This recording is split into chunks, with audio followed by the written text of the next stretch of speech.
Donc, déjà, David, après avoir tué le Philistin, Saül s'est réjoui et il lui a donné ce qu'il avait promis, sa fille et tout cela. Mais quelque chose est arrivé. C'est que lorsque David a tué le Philistin, les femmes du peuple sont levées, elles ont commencé à chanter. Saül a tué ses 1000 et David a tué ses 10 000. Quand Saül, le roi, a suivi ça, il a dit, mais c'est à David qu'on donne 10 000 et à moi qu'on donne 1000. Il ne lui manque plus que d'être roi. Il a commencé alors à regarder David à partir de ce jour-là. C'est bien précis, bien à partir de ce jour-là.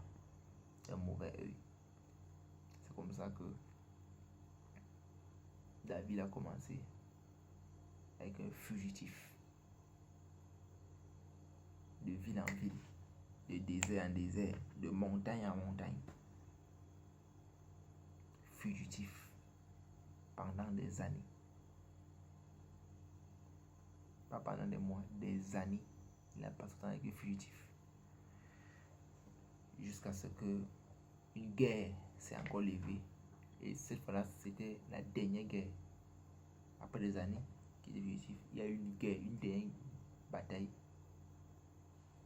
qui a confronté l'armée d'Israël. Et Saül, avec ses hommes, n'ont pas tenu debout. Ils sont morts au combat contre les Amalécites.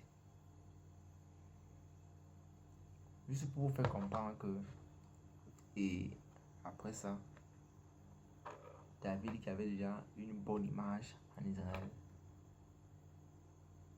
a été choisi comme roi. Parce qu'il n'y avait personne en Israël qui pouvait vraiment prendre ses places. Il y a eu le fils de Saül qui a voulu gérer après la mort de son père, Mephibosheth. Et 2 ans après, on l'a assassiné. C'est David finalement qui a pris les rênes. Juste pour vous faire comprendre que vous pouvez être loin pour quelque chose de grand.